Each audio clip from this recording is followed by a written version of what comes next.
یہ کہانی جن خاتون نے بھیجی ہے انہی کی زبانی ملاحظہ فرمائے۔ میرا نام ماہم عاطف ہے۔ یہ ان دنوں کی بات ہے جب ہمارا مکان دوبارہ گرا کر نیا بنایا جا رہا تھا۔ میں اس وقت 4 یا 5 سال کی تھی۔ ابھی میرا کوئی بھی اور بہن بھائی پیدا نہیں ہوا تھا۔ ہمیں مجبوراً کچھ ماہ کے لیے کہیں بھی کرائے پر مکان لے کر رہنا پڑا تھا۔ ہمیں مکان ایک ویران سی جگہ پر ہی مل سکا تھا۔ جو لوگ کراچی کے رہائشی ہیں وہ جانتے ہیں کہ کراچی میں مکان بہت مشکلوں سے ہی ملتے ہیں۔ چند ماہ کی بات تھی، ہم 2 کمروں کے مکان میں شفٹ ہو گئے تھے۔ مجھے اچھے سے یاد ہے کہ امی خوش نہیں تھیں۔ ابو کی دکان تھی، وہ جلدی ہی ملازم کے حوالے کر کے گھر آ جاتے تھے۔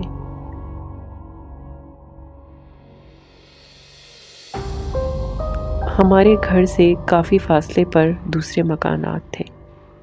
کچھ دن تو خیریت سے گزر گئے، لیکن ایک دن ابو نے آ کر بتایا کہ ہماری دادی بہت بیمار ہے اور بہتر ہے کہ وہ ان کو لے کر گاؤں سے ادھر ہی آ جائیں۔ میرے ننیحال اور ددیحال دونوں سندھ کے ایک گھوٹ میں رہتے تھے۔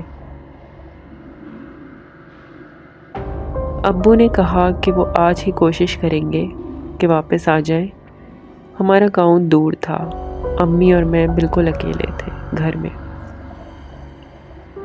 ہمارے گھر میں فون بھی نہیں تھا۔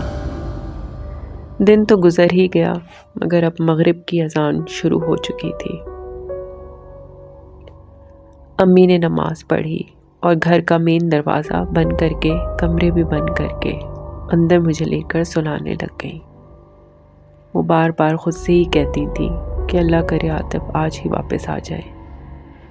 مگر کافی انتظار کے بعد ابو جب واپس نہیں آئے تو وہ سمجھ گئیں کہ اب وہ صبح ہی آئیں گے۔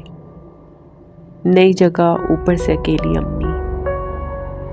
امی ڈرپوک بھی تھی بہت زیادہ۔ خیر ہم دونوں سو گئیں تو آدھی رات کو ہمارے صحن میں کسی کے قدموں کی آواز آئی، جس سے ہم دونوں کی ہی آنکھ کھل گئی تھی۔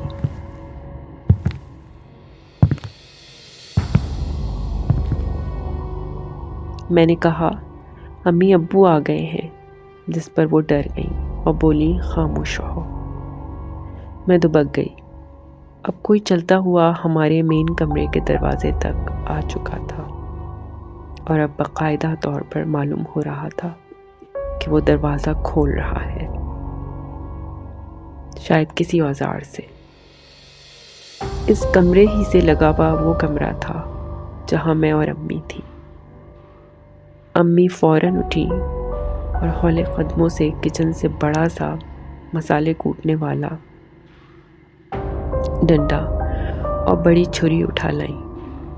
وہ ڈر بھی رہی تھیں اور مجھے لے کر کمرے کے ہی اندر بنے باتھ روم میں چلی گئیں اور اندر سے دروازے کو بند کر دیا۔ باتھ روم کا دروازہ لوہے کا تھا۔ مجھے مکمل چپ رہنے کا بولا اور ہم دونوں بیٹھ گئیں۔ خیر کچھ دیر بعد ہی کوئی چلتا ہوا ہمارے کمرے تک آیا، یعنی مین دروازہ اس نے کھول لیا تھا اور دوسرے کمرے میں آن پہنچا تھا۔ خوف ڈر کے مارے ہم دبکے ہوئے تھے۔ وہ چلتا ہوا کبھی ادھر کبھی ادھر گیا، پھر اس نے لائٹ چلائی، مگر عین اسی وقت بجلی چلی گئی۔ یہ ہماری قسمت ہی تھی کہ لائٹ بند ہو گئی تھی۔ وہ سمجھ گیا تھا کہ ہم باتھ روم میں ہی ہیں اور اب وہ باتھ روم کے دروازے کی طرف بڑھا۔ اس نے اسے بھی ویسے ہی کھولنے کی کوشش کی جیسے کہ پہلے دروازہ کھولا تھا، مگر وہ لکڑی کے دروازے تھا تو کھل گیا تھا۔ مگر یہ لوہے کا تھا جس سے وہ زور زور سے دھکیل رہا تھا، ساتھ ساتھ بہت عجیب جنونی آوازیں نکال رہا تھا، جسے سن کر ہم دونوں بالکل ساکت ہو چکے تھے۔ میں نے اپنی ماں کو کبھی اتنا بہادر پہلے نہیں دیکھا جتنی وہ مجھے آج لگ رہی تھی۔ مجھے سینے سے چمٹا کر بیٹھی تھی اور ان کے لبوں پر آیت الکرسی کا ورد تھا۔ وہ آیت الکرسی پڑھتی رہی۔ پتہ نہیں کون تھا، وہ بہت زور سے دروازہ پیٹ رہا تھا اور ساتھ میں عجیب سی آوازیں تھیں کہ میں بیان نہیں کر سکتی۔ میری ماں سمجھ چکی تھی کہ اب مشکل ترین مرحلہ آن پہنچا ہے۔ باتھ روم کا روشن دان کافی بڑا ہوادار تھا۔ میری ماں نے اس کی جالی اس ڈنڈے کو مار کر ٹیڑھی کی، پھر اسے توڑا، چھری سے پھاڑا اور مجھے کان میں کہا کہ میں تمہیں اس سے اوپر نکالتی ہوں، تم باہر کی طرف کود جانا اور ڈرے بنا وہ جو گھر سامنے دکھ رہا ہے وہاں کی بیل دے کر ان کو بتانا۔ میں نہیں مانی۔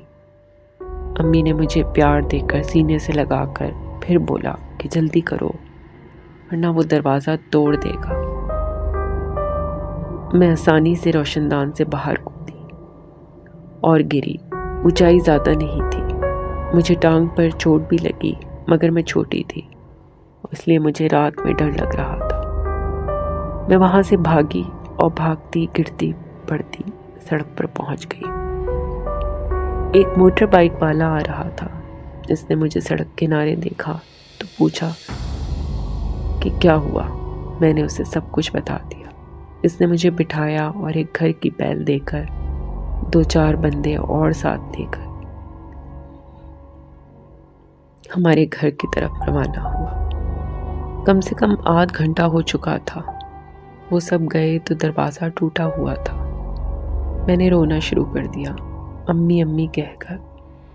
تینوں آدمیوں نے سب گھر چیک کیا، وہاں کوئی بھی نہیں تھا، البتہ باتھ روم کا دروازہ ٹیڑھا تھا، مگر دروازہ بند ہی تھا۔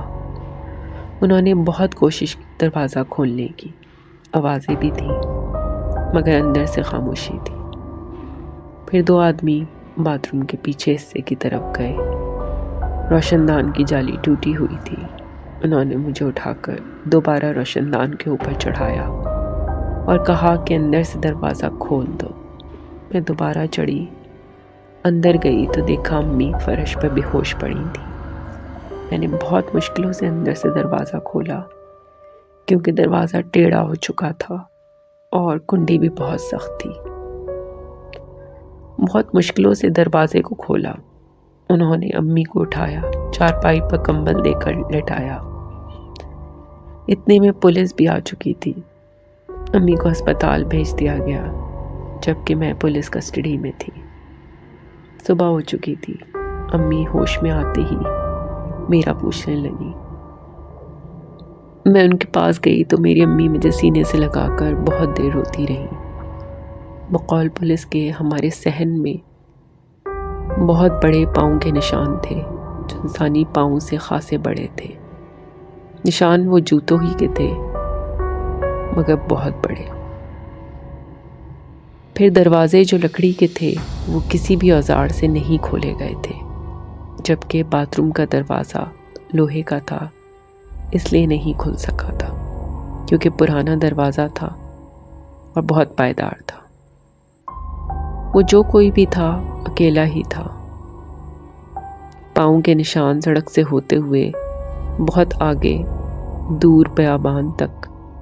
دور جنگل بیابان تک چلے گئے تھے۔